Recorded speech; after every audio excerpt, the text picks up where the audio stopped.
Hello friends, welcome to SSC coaching centre. दोस्तों, आज के वीडियो में हम बात करेंगे गणित के प्रश्नों की जो एसएससी जीडी 2024 के लिए इंपॉर्टेंट हैं। ठीक है, जिन बच्चों का पेपर हो गया है वो प्रैक्टिस कर लें और जिनका होने वाला है उनको रिवीजन करने की जरूरत है। तो एसएससी जीडी के लिए इंपॉर्टेंट प्रश्न है, पूरा वीडियो देखिएगा। स्टार्ट करते हैं। पहला सवाल है, वह न्यूनतम संख्या कौन सी है जिसे 213 में जोड़े जाने पर प्राप्त योग 9 से पूरी तरह विभाजित हो जाएगा। देखिए, इस तरीके के प्रश्नों को आप मात्र 5 सेकंड में सॉल्व करें, मात्र 5 सेकंड में। अगर आपकी स्पीड इतनी है कि 5 सेकंड में आप सॉल्व कर पा रहे हैं तो आप एग्जाम के लिए तैयार हो, वरना नहीं हो। 213 में जोड़नी है संख्या में, 213 में। ठीक है, अब मैं आपको बता देता हूं कि 9 से काटने का नियम होता है कि संख्याओं का योग 9 से कट जाए तो वो पूरी संख्या 9 से कट जाएगी। तो मेरे पास 213 है ना, तो 213 में 2 + 1 + 9 वो 3। भाई 2 1 3 है ना, 2 1 3 को मैं आपस में जोड़ूंगा तो ये कितना हो रहा है, 2 और 1 3 और 3 कितना, 6 हो रहा है। अब इसमें 6 में 9 बनाने के लिए मुझे 3 जोड़ना पड़ेगा, तभी तो 9 होगा, तभी तो 9 होगा।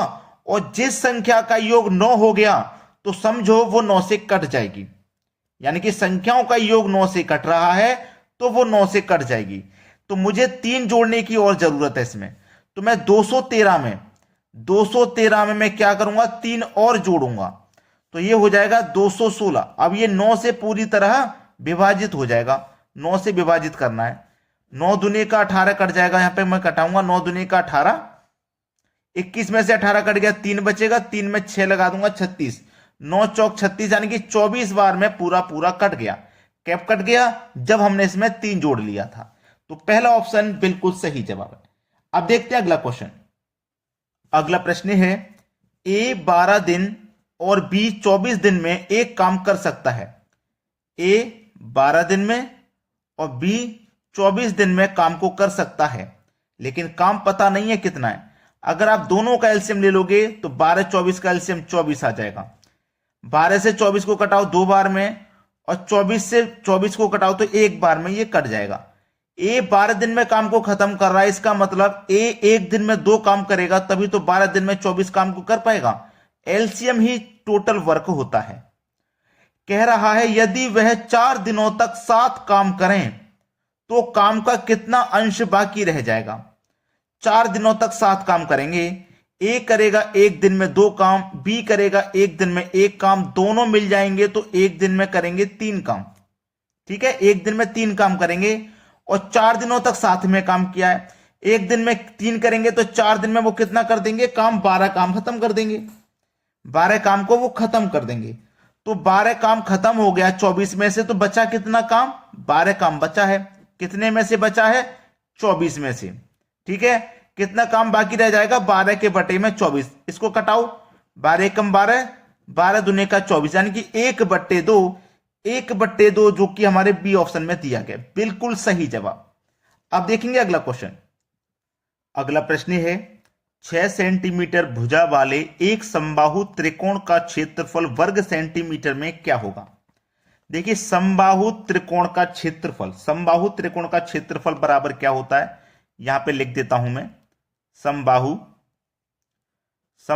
त्रिकोण, समबाहु त्रिकोण का क्षेत्रफल बराबर √3/4 इंटू ए का स्क्वायर। ए का स्क्वायर मतलब भुजा का स्क्वायर, ठीक है, इंटू ए का मतलब भुजा का स्क्वायर। अब देखो √3/4, भुजा कितनी है, भुजा है 6 सेंटीमीटर की, तो ए की जगह आप 6 लिखेंगे। और ये क्या है, ए का स्क्वायर, यानी कि 6 का स्क्वायर करेंगे तो 6 का स्क्वायर का मतलब 6 × 6 आप लिख सकते हैं। चलो 2 से कटा दूंगा मैं इसको 2 बार में, 2 से ये कट जाएगा 3 बार में, और 2 से ये वाला 6 कट गया 3 बार में। चलिए 3 का मतलब 3 से करूंगा 9, यानी कि √3, और इधर कितना आ गया, 3 × 3 9 आ गया। तो आप इसे क्या लिख सकते हो, मल्टीप्लाई में आगे पीछे लिख सकते हो, यानी कि 9√3। ये 3√3 पहले है, गुने 9 बाद में, 9 को आप पहले लिख दोगे तो 9 × √3, जो कि हमारे डी ऑप्शन में। मल्टीप्लाई में देखो 2 × 4 लिख लो या 4 × 2 लिख लो, आंसर वही आना है, इसलिए मल्टीप्लाई में आप आगे पीछे लिख सकते हो। तो डी ऑप्शन सही जवाब है। अब देखते हैं अगला प्रश्न। अगला प्रश्न है, 20% और 25% की लगातार दो छूटों पर प्रभावी छूट क्या होगी? इसके लिए एक फॉर्मूला होता है ए प्लस बी, ठीक है, A plus B plus A B बट्टे 100, ठीक है। चलिए, अब यहां पर ये ए है और ये क्या है आपकी बी। अब ये दोस्तों छूट है, जब छूट है ना, ये दोनों ही छूटे हैं तो ये दोनों ही माइनस का रहेगा, यानी कि ए आपका 20 है तो इसका मतलब माइनस का 20। ये भी 25% की छूट है तो ये भी माइनस का रहेगा 25। जब छूट रहता तो माइनस का, और प्रॉफिट रहे या वृद्धि रहे तो प्लस का। तो माइनस माइनस क्या होता है? प्लस होता है। Minus minus plus. ए का मान 20 है और बी का मान 25 है, बटे में 100 है, ठीक है। 20 से 100 5 बार में कटेगा और 5 से 25 5 बार में कट जाएगा, ठीक है। क्लियर है इतना? चलो, -20 -25 मिलकर के माइनस का 45 और प्लस का कितना 5। तो माइनस के 45 में से प्लस के 5 घट जाएंगे तो माइनस का 40। इसका मतलब क्या है? प्रभावी छूट क्या होगी? माइनस के 40%। माइनस में निकलने का मतलब छूट 40% की हो जाएगी, यानी कि बी ऑप्शन प्रश्न का बिल्कुल सही आंसर है। अब देखेंगे अगला सवाल। अगला प्रश्न है 12,400 रुपए के लाभ को 5, 7, 8 के अनुपात में ए, बी और सी के बीच विभाजित करना है। ए, बी और सी के बीच में विभाजित करना है। इनका अनुपात है 5, 7 और 8, ठीक है।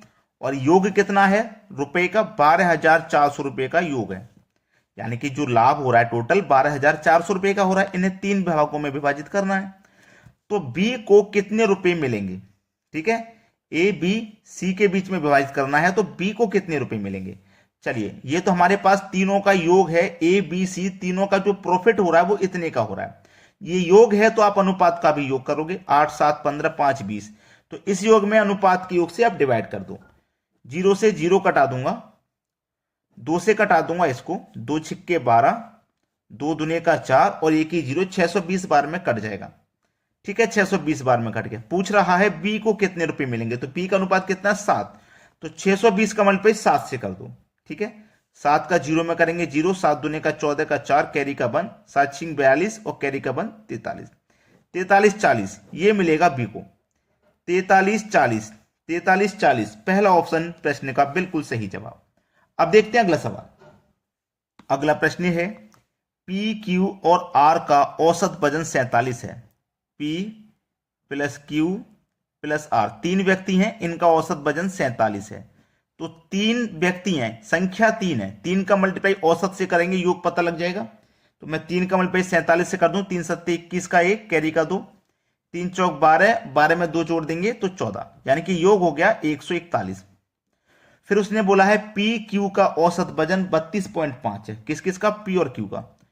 पी प्लस क्यू का जो औसत वजन है वो है आपका 32.5। तो इसका क्या हो जाएगा? ये 2 व्यक्ति हैं, 2 का मल्टीप्लाई मैं कर दूंगा तो मुझे योग पता लग जाएगा, ठीक है। 32 दूनी 64 यानी कि 65। इनका योग कितना हो गया? 65, ठीक है। पी और क्यू का योग 65। फिर उसने बोला है क्यू और आर का औसत वजन इतना है। क्यू प्लस आर, ये भी 2 व्यक्ति हैं, इनका औसत वजन है 48.5। देखो 48 दूने का कितना हो जाएगा? 96 और ये 97, ठीक है। इनका योग कितना हो गया? 97। अब पूछा क्या है उसने पूछा क्यू का वजन क्या होगा। क्यू का वजन क्या होगा? देखना, उसने क्यू का वजन पूछा है। प्रश्न बहुत आसान है, ये तो तीनों का मिलाकर के है भाई, इतना 141 तीनों का मिलाकर के है, ठीक है। और ये कितने हो गए? देखो 2 और 2 4 हो गए। ये कितने हो गए? 2 और 2 4 हो गए, ठीक है। यानी कि पी और क्यू, क्यू और आर, यानी कि इसमें क्यू को 2 बार जोड़ा गया है। जोड़ा गया है कि नहीं? क्यू को इसमें 2 बार जोड़ लिया गया है। अब मुझे इतना अच्छे से पता है, मुझसे क्यू की वैल्यू उसने पूछी है, क्यू का मान कितना है, क्यू का वजन कितना है। देखो, अगर मैं पी और आर की बात करूं, पी और आर की बात करूं तो मुझे पता नहीं है कितना है। अगर मुझे पी और आर का पता चलता तो यही मालूम हो जाता कि नहीं, लेकिन मुझे यहां पे पता नहीं है कितना है। तो मुझे यहां पे देखिए क्या करना पड़ेगा। क्या देखो, अगर मैं पूरे समीकरण को हल करूंगा तो मैं यहां देखूंगा मेरे पास क्या है, 2 पी है, यहां पे भी पी है, यहां पे भी पी है, 2 पी हो जाएंगे। 2 क्यू हो जाएंगे, 3 क्यू हो जाएंगे। तो इस तरीके से मुझे समीकरण को सॉल्व नहीं करना है, ठीक है। मुझे क्या करना है, यहां पे समीकरण को हल करना है, यहां पे, ठीक है। ये 2 और 2 4 हो गए, जबकि मेरे पास 3 थे, तो मैं चारों का मान निकाल लेता हूं। चारों को 65 और 97 को मैं जोड़ लेता हूं। 65 और 97 को मैं जोड़ लूंगा यहां पे, तो कितना हो जाएगा, देखो 65 और 97 को जोड़ूंगा, 7 5 12 का 2, कैरी का 1, 9 6 15, कैरी का 1 16, कितना हो गया भाई 162। ये हो गया 4 व्यक्तियों का, जबकि टोटल व्यक्ति हमारे पास 3 थे। लेकिन क्यू को देखो 2 बार जोड़ा जा रहा है, क्यू को 2 बार जोड़ा जा रहा है ना, तभी तो 4 हुए हैं। तो मैं क्या करूंगा, 4 व्यक्तियों का देखो योग है 162, उसमें से 3 का माइनस कर दूंगा, 1 का ही बचेगा जो कि क्यू का होगा, क्योंकि क्यू को 2 बार जोड़ा गया है। तो 162 में से 141 को घटा देते हैं, ठीक है। 2 में से 1 जाएगा 1, 6 में से 4 जाएगा 2, और 1 में से 1 गया 0, यानी कि 21। प्रश्न का सही जवाब आ गया 21, जो कि बी ऑप्शन में दिया गया है। उम्मीद करूंगा कि सभी को बहुत अच्छे से प्रश्न समझ में आ रहे हैं। अब देखते हैं अगला प्रश्न।